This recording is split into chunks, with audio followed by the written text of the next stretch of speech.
Comedy TV and Quarantea. Give it up in the chat for your host, Tamara Shevon. Yes, y'all. Yes, y'all. How's it going? Welcome back to Quarantea. You know what it is. Every Tuesday we come by, I get a guest on, a comedian preferably, and then I ask them questions that they have to answer no matter what. Oh my god, I love that. As you know, Quarantea does happen every Tuesday, and it's like buying a ticket to a show. It's like going out to a comedy show if they still existed. It's like going out to like your favorite show or like a movie. And we want you to donate if you have the means. Okay, so baddogtheater.com/quarantea. It's like giving that extra $2 at LCBO for sick kids. You know what I mean? It's like the same thing, except you're doing it for Quarantea and Bad Dog, right? And anything over $3, you get a tax receipt. So donate away. Yes, Susan. Yes, thanks for coming through. I'm super excited for the guest today. Super, super excited. You have no idea. It's been so long since we've seen each other. There's a lot that you need to know about this performer, okay? So first of all, we got to talk about all the main things that I love about this person, okay? Their triceps, okay, can be found at English Bay. Their biceps, okay, can be found at Seashore. Their lats can be found in Gastown. And their glutes can be found in Asstown. And their mouth is going to be on Quarantine. Give it up for Marito Lopez, everybody. Yo, this girl said you can find him in Seashore. It's Seawall, first of all. This girl said Seashore. Okay, can we just discuss how it's been so long since I've seen Marito, and he just gives me a list of all of these body parts he's been working out in the past year? I was like, I don't know what those are. He's like, lats. I'm like, he's like, your glutes. I'm like, what's that in your leg? He's like, that's your ass. Guys, I've not been working out. I've been doing yoga recently. I love the flexing, Marito. I love the flexing. Really killing it. Thank you for being on the show. Thank you. Like, I don't know. Maybe you should do like a little workout program and like help people out. Like I'm doing Zoom workouts these days, which is rough. Have you tried Zoom workouts? At the beginning of the pandemic, yeah, I was doing like a bunch, like Pilates classes, you know, like resistance bands classes, all of that shit. But then as soon as the sun came out, man, all quarantine and like pandemic, I've been running like crazy. You know what I mean? That Aztec blood, that Mayan blood. You don't know. Yeah, man. I've been killing it though. I'm a different dude. I feel like I went to prison, and now I'm out. Literally, Marito is the kind of person that has like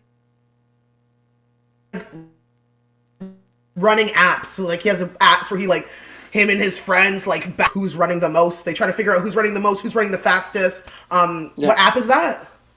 The Nike running app, and I've been killing it. And Andrew Barr, bitch ass. I hate Andrew Barr.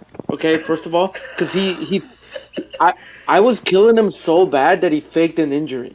You know what I mean? He faked an injury.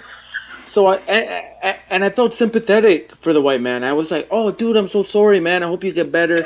So I started taking it easy. I stopped running as hard as I do, and then he called Woody, and other like comics, and he was like, "Yo, don't tell Marito that I'm faking the injury," and I, like put trust in them. I like had, I was so nice. I was even sending messages to Bar being like, "Yo, next month when you get better, like we'll kill it." And then, the last day, like I put up a post being like, I'm the champ. I'm smoking a cigar, eating ice cream, and while I put up that post, this guy ran a marathon to catch up to me. Yeah, yeah. And then while I was smoking my cigar, I checked the app and I booked it with a cigar in my mouth, and I ran till midnight.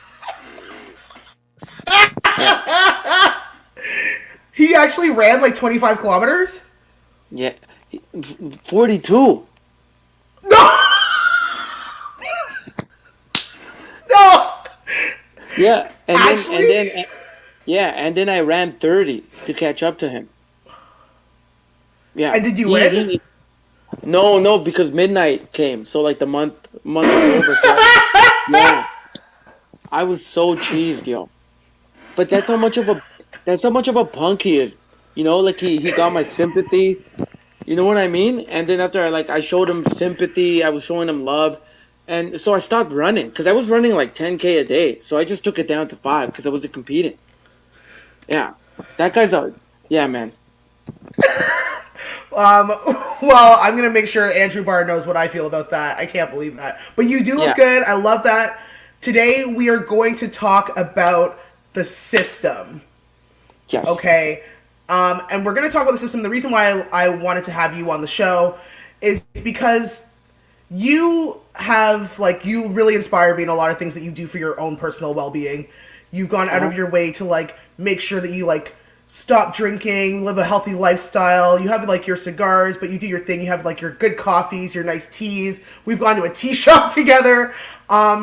And what I mean by the system is that I don't know if a lot of people are aware, and I don't know if you would be aware if you're not a person of color, but the system is against people of color, especially with use of drugs and alcohol to keep them down within the system to make sure that they're not successful or profit in their businesses. They can't get businesses. A lot of things bring them down based on how much they engage with alcohol, drugs, anything like that. So it's a huge problem, and I want to talk about that with you today specifically because I know that you know a lot of the history about it and a lot of things that I know about it you can really relate to in terms of us knowing how it's affected our communities. So let's get started. Does that make sense to you? That's cool. Oh yeah, 1,000. You know what's crazy? It's because cause I live in Vancouver now, and man, I Yeah, hope this isn't too heavy, but I'm gonna talk some shit, okay? But it's uh, quarantine. This is what we're doing. yeah, so moving to Vancouver, man, even just taking a stroll down East Hastings, you see the evidence of how alcohol and drugs are used against. And I hate saying people of color. I hate it. You know what I mean? Because I feel like it sort of boxes us in. And I know people Yeah, use it in whatever, but personally I don't. I don't use it myself. I do use it once in a while because it is convenient. It is a convenient word to use, right? But I mean the issues primarily are that I'm seeing is with indigenous people. You know what I mean?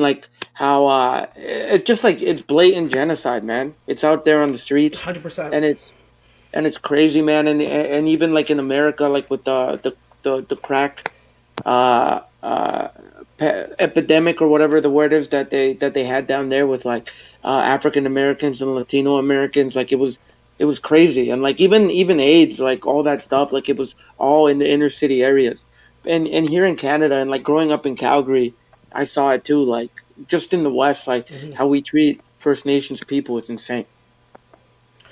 Honestly, so it's really interesting that you bring that up because when I lived in Alberta, because I lived out west for 3 years, I lived in Waterton Lakes National Park. It's 3 hours south of Calgary.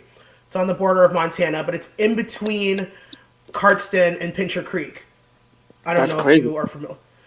No, no. So before I had lived in Alberta, I'd never seen it's so hidden in Toronto in a Yeah. way where like they make it so that you don't even see, hear, talk about it. It's not in history books. It's not really identified at all. And then when I went to Alberta and I went to Pincher Creek, and there's like a day that they were getting like checks, and people were like, "Oh, you gotta roll up your windows and like lock your doors." I'm like, "This is the system you put these people in.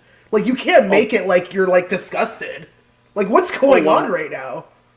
100%. And like it's crazy too, because like I have friends who are so like, like when Black Lives Matter happened, like they'll be like, yeah, man, I'm with the cause, stop Asian hate and all these things. But in the same breath, they have the audacity to tell me to be like, oh man, you know what though? Can't stand natives. And I'm like, what the fuck are you talking about? You know what I mean? Like you can't have It's it both ways. crazy. And to me, like it shows like how much like y'all think that First Nations people are not even human in that sense. You know what I mean? And like all the books I've been reading, like Malcolm X, Angela Davis, uh, yeah, like just so many incredible like black civil rights activists. They all said, every one of them, Martin Luther King, they said, our struggle cannot be overcome if we don't recognize the struggle of others. You know what I mean? Yeah. No, one freedom can't be attainable if even one fraction of the population is facing injustice. And these were like, like this was back in the day in the '60s, right? And like Martin Luther King could have easily said, "Hey, man, this is just about black people." You know what I mean? But Yeah. he was so brilliant that he was like, no, this is beyond. This is beyond everything. Colonialism, like imperialism, touches everything. All of that shit. It's Yeah. true, and it's really sad to see, and it's really like, as much as we've had a lot of time to be by ourselves and like staying at home, it's made it so much harder to avoid, and it's been so overwhelming for a lot of people to be like, "Oh, it's like, yeah, you don't just get to go into your 9 to 5 grind and like ignore this anymore. This is Hmm. an actual problem." So let's get into question number one. Speaking of that, because I want to hear your take on it, because we kind of touched on it a bit. So question number one: do you think that drugs and alcohol are used to control people of color? If so, how?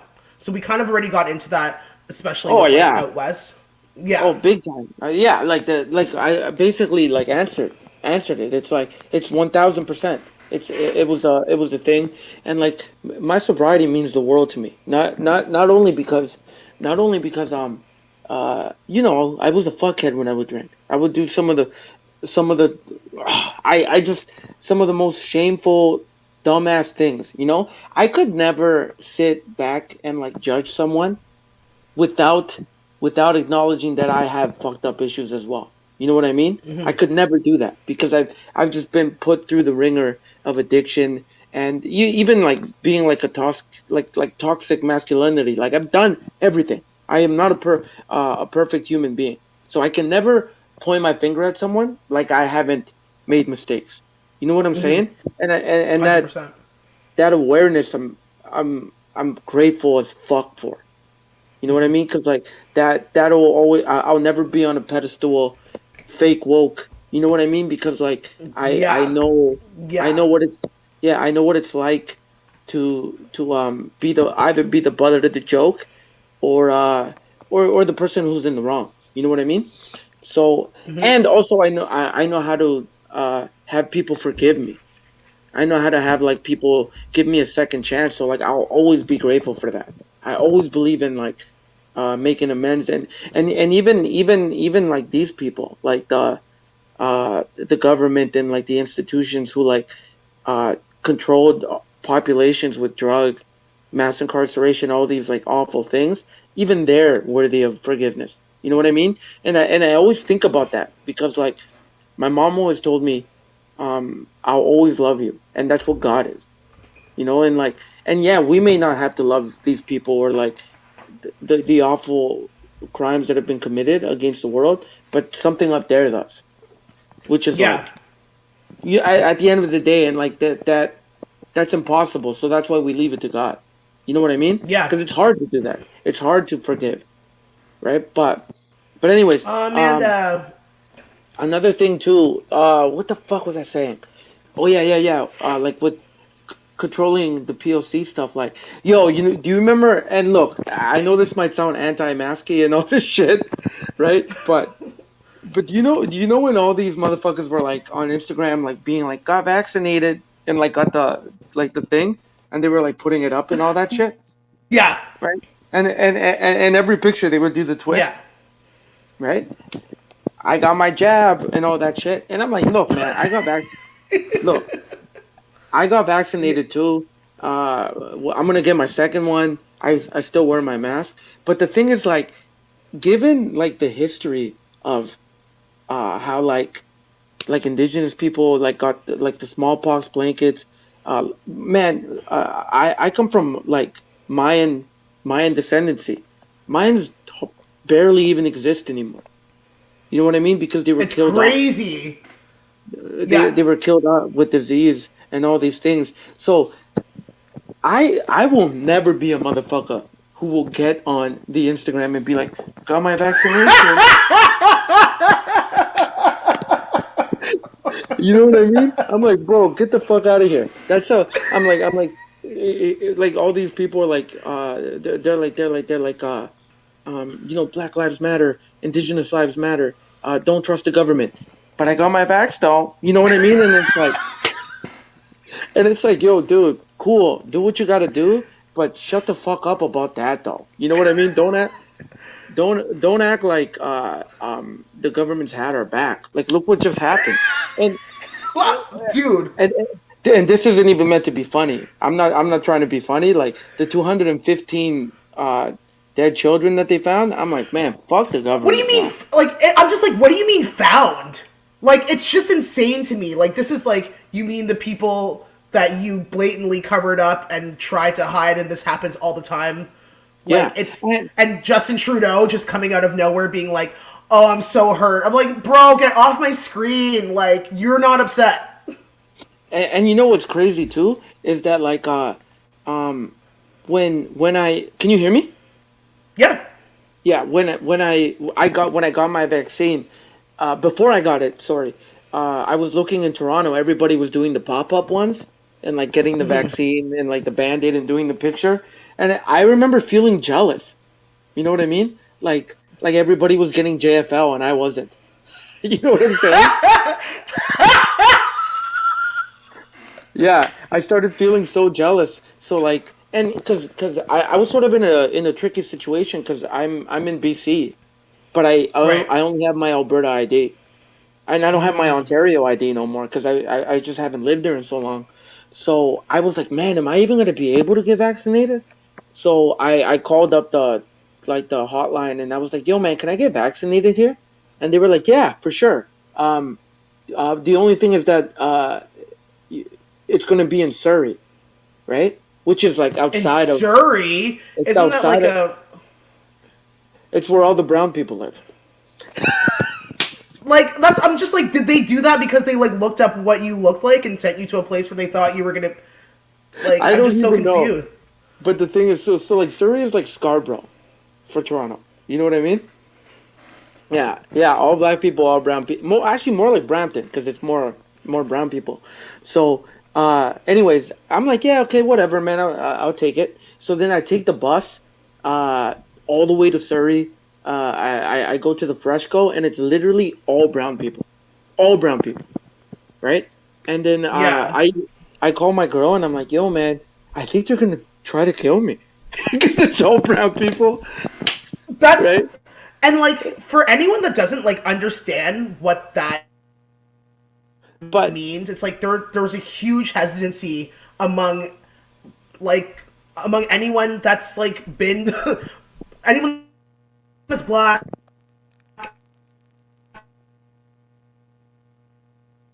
uh, oh, you're sort of breaking up. anyone that's like sorry. Yeah, statistically it's just not been in our favor and it's Yeah. something that we don't trust.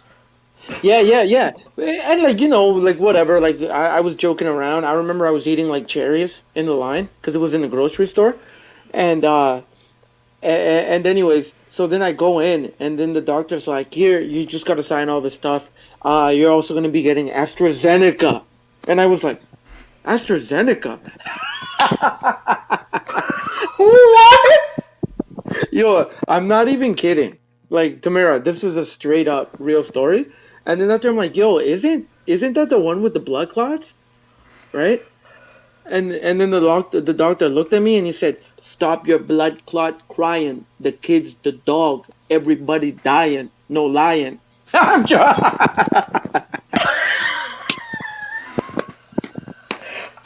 I'm just no, like, he didn't but say that's what I'm that, saying.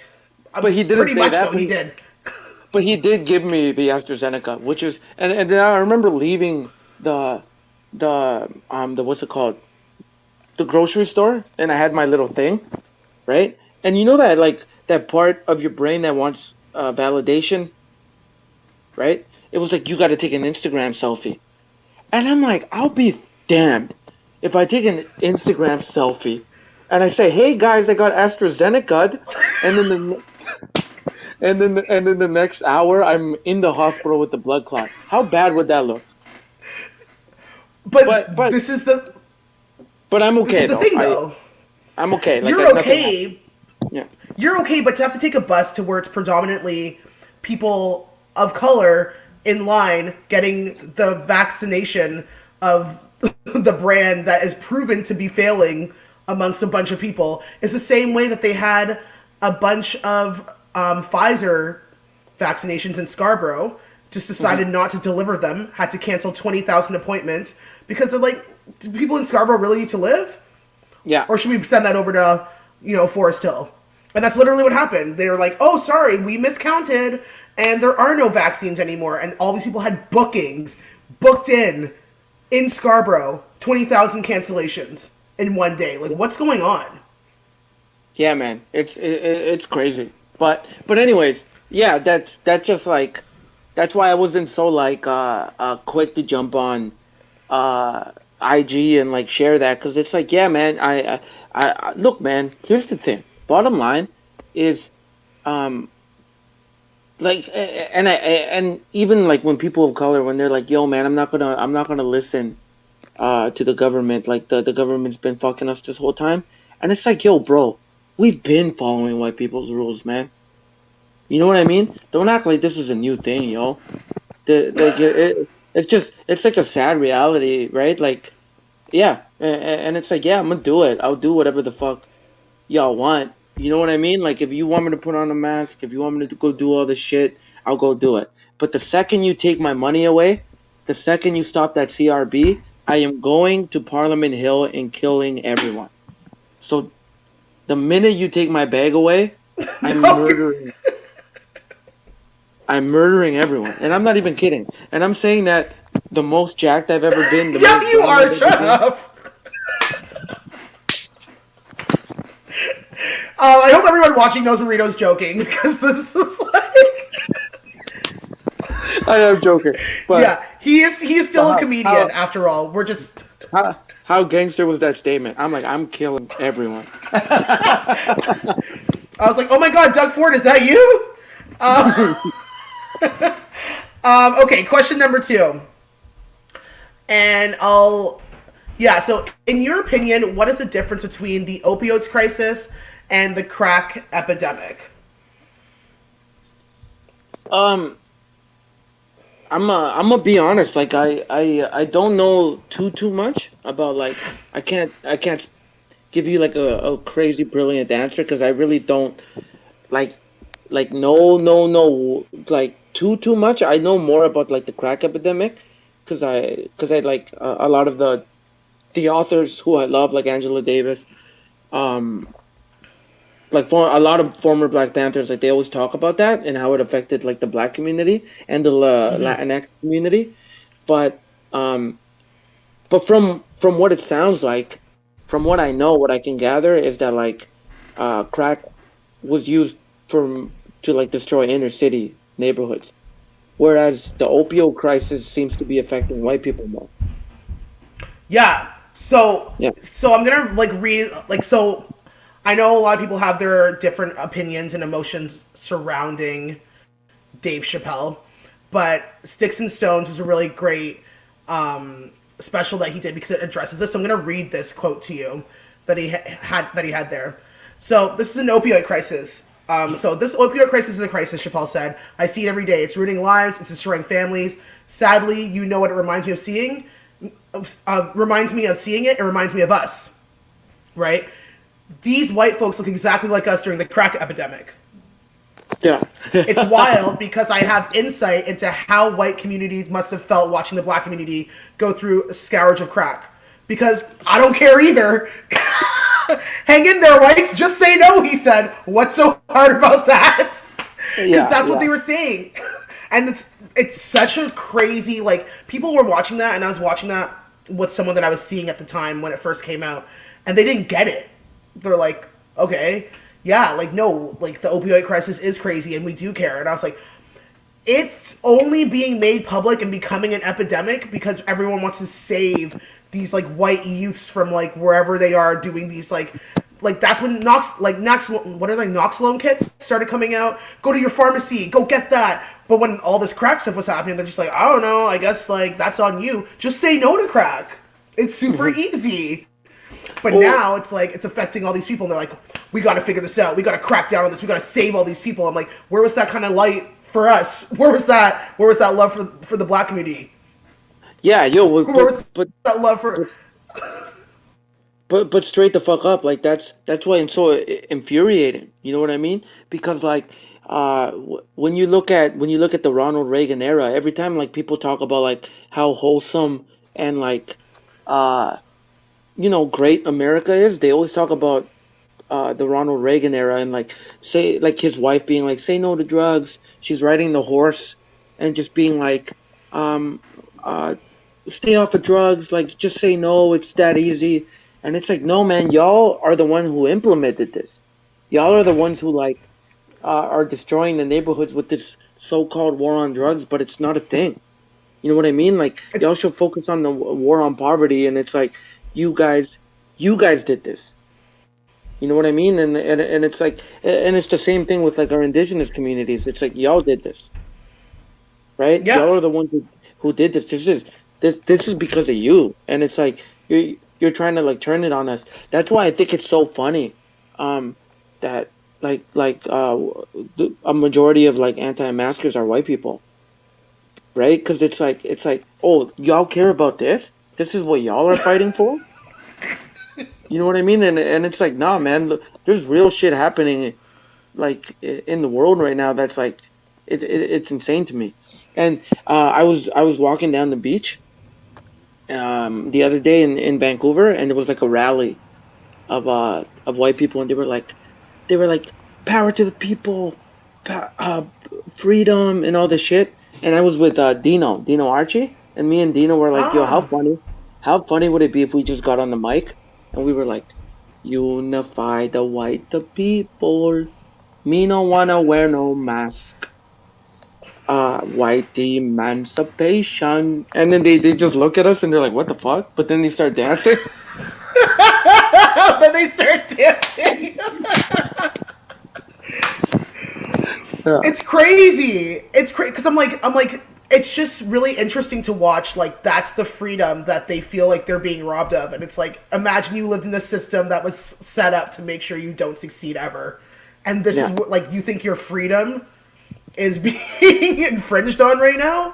Like, I'm like, oh, I get to stay at home? That means that, like, I have a little bit more money to be able to have in my pocket, so I can get lobster for once. You know what I mean? Because it's like, you don't have to worry about, like, because it's like, traditionally, people that are getting these jobs, you know how many people I've seen, like, Mississauga, like, or I know are busing from, like, Scarborough all the way out because they get a job that's paying $2 more an hour so they can support their families.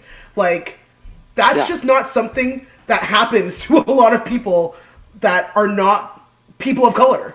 They don't have to worry about that. They're like, oh, I can drive there 45 minutes. I hate traffic. It's like, no, I see people transferring 3 GO buses, getting on city buses, just to make sure that they can make... That's not by coincidence. It's strategically planned. Like, that's the way it works.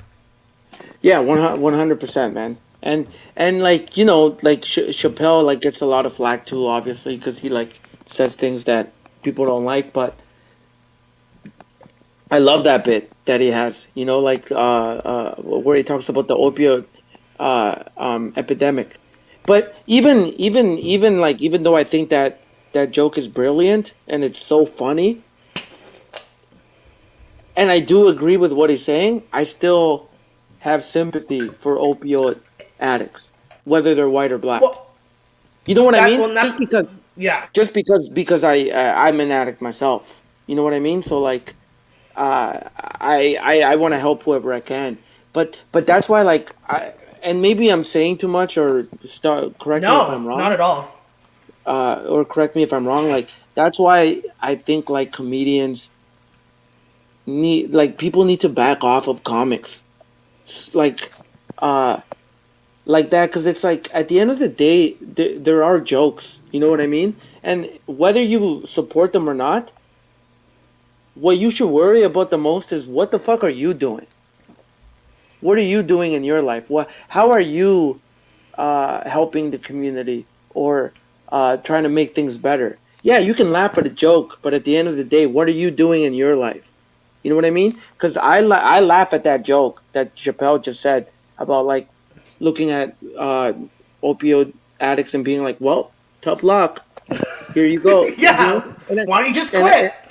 yeah, yeah, and I can laugh at that. I'll laugh my ass off. But in real life, if somebody came to me and they're white and they're like, "Yo, I have this addiction," I'd be like, "Man, I'll help you." You know what I mean? You bitch ass motherfucker, I'll help you. You know? But anyways, But the I hope that reality of made the sense. situation is that, yeah, I think the reality of the situation, a lot of things that people don't really realize is that comedians are a part of a really fucked up system where a lot of times you get paid with alcohol. You get paid with drink tickets.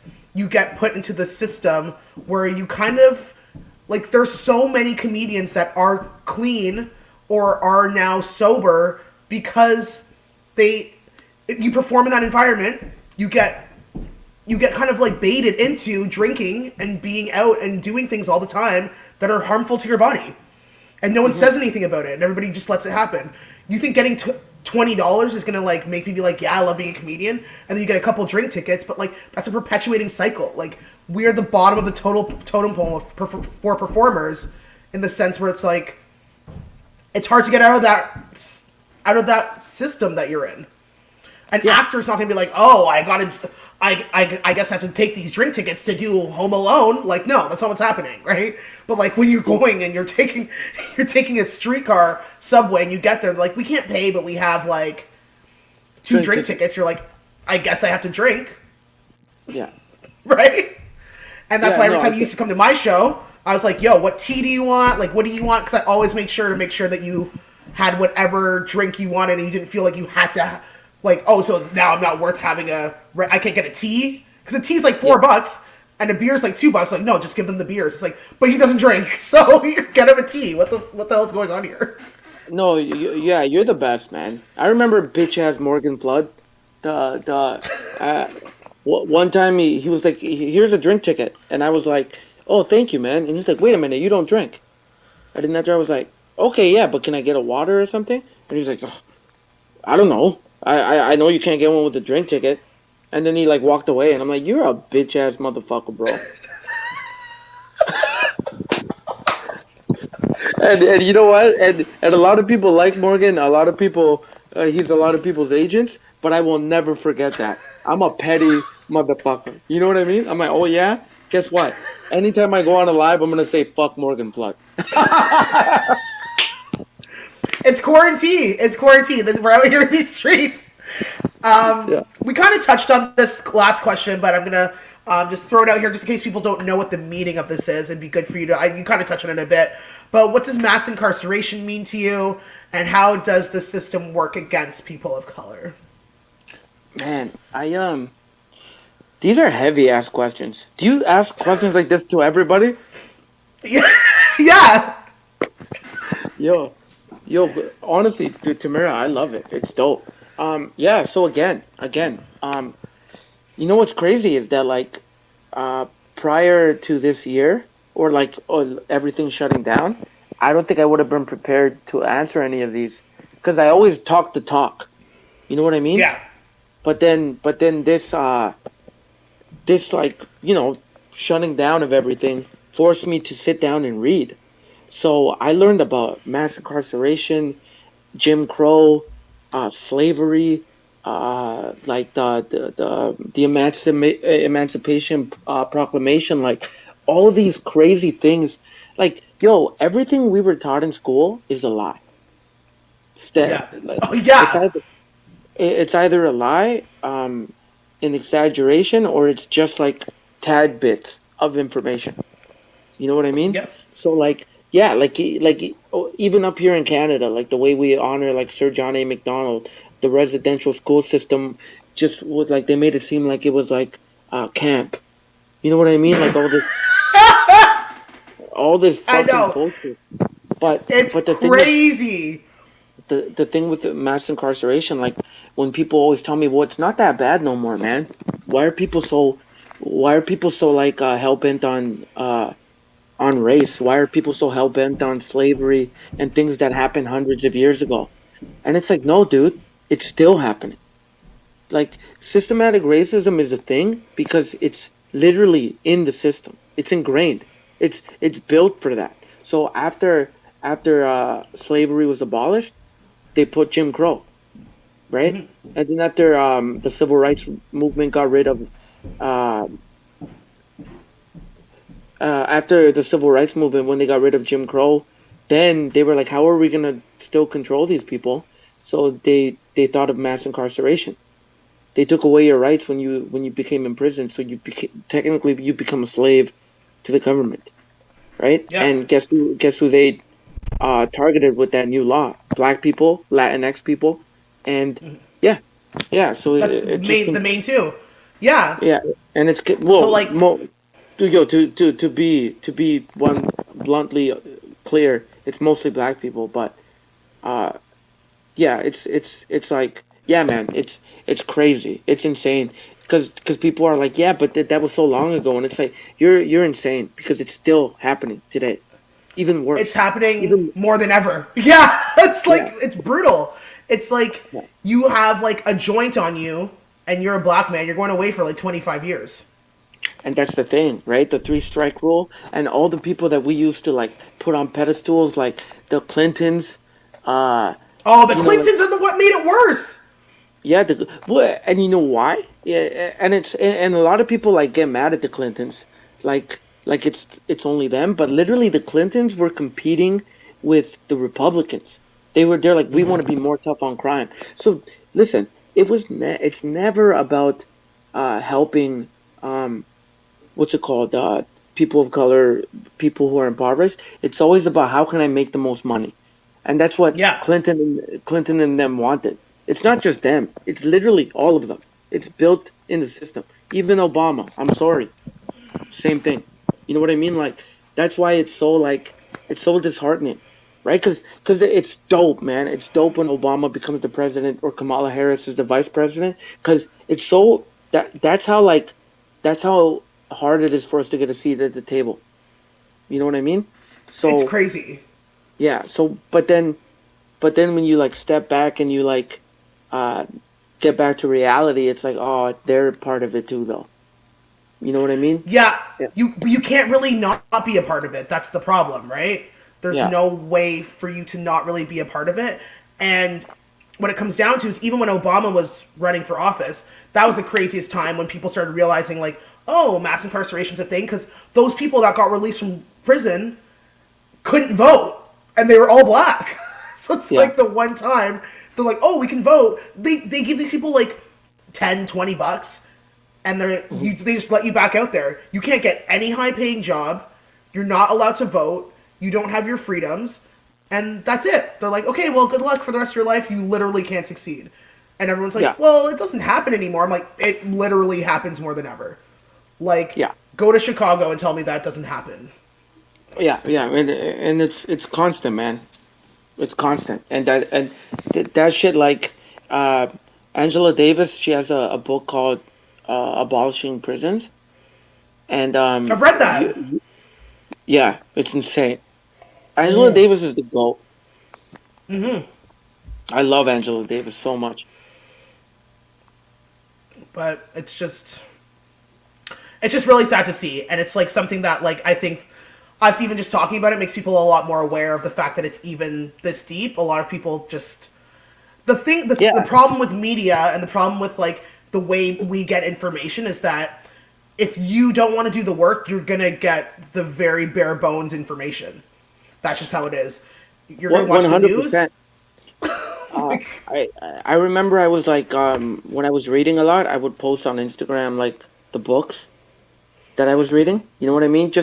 Just to like be like, hey man, these are out there. Like read them. Like there's so many things that like because I'm so grateful that I'm learning all these things because I never learned about them in school and like it empowers you. It empowers you to know the knowledge and that like, yo man, we're not just uh, slaves or like Aztecs that were massacred by the Spaniards or whatever the narrative is of your people. Like we're more than that. Like we have history. We have like uh, all these beautiful things about us that they like hid. They made us seem like we were dinosaurs. You know what I mean? Like we had no history to us. Like we were peasants. All Yeah. this shit, and it's like yeah. And I remember a comic. He messaged me because I kept like posting books, and he's like, "What are you trying?" He's like, "Bro, why are you like showing off all the books you're reading? Are you trying to get pussy?" And I was like, no. What? First of all, I've never fucked a girl because of the books I read. That's never been a thing. You know what I mean? And like, and it's like, but Like, that's how backwards we are as people. That it's like you share information, but people look at it and they're like, oh, you're trying to be on a high horse right now, but that's the opposite.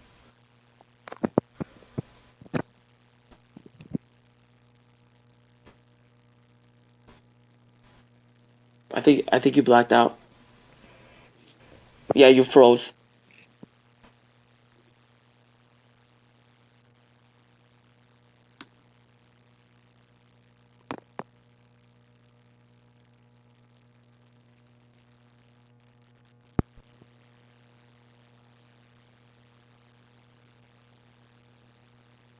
Oh, you froze so hard.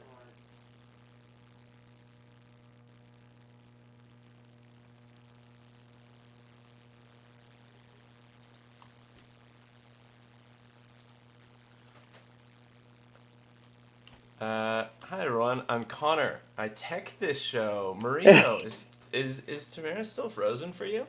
Yeah, big time. Okay. Well, I feel like maybe it's time we move on to the last question. I'll pop it up on the screen. You can read it out. You can plug your Yeah. socials, and hopefully Tamara will be back by then. And Imagine the government she's just shut us down. oh yeah, yeah, we're getting shut down for sure. All right, I'm gonna pop off screen. It's gonna be all you, and I've got a question for you to answer. Okay. Okay, so the last question. If you could choose one Toronto comedian to go on a date with, who would it be and why? Man, first of all, Tamara always does this. She always, Tamara's back, and Tamara comes back. I'm always I listening. I read the question, and then I just hear you go. Okay, if it was Yeah, so one one Toronto comedian, you know what? I'm gonna keep it a buck. I'm gonna just go ahead and say it. Um, yeah, yeah. You know what? I don't even care anymore. I'm gonna put all my marbles on the table, just for you. Okay. yeah. I'm gonna say it, and I don't care what the reaction is. I don't care about anything. I am sort of like seeing someone. So like, though, if you're watching this, please don't take this the wrong way. This is just to appease Tamara, just to make her feel special. You know what I mean? But if I were to date one uh, Toronto comedian, it would be damn it. Okay, all right. I just gotta get in here. I Hmm. swear to God, you better say a name. If it's gonna be one person, it would be. Damn it. Who?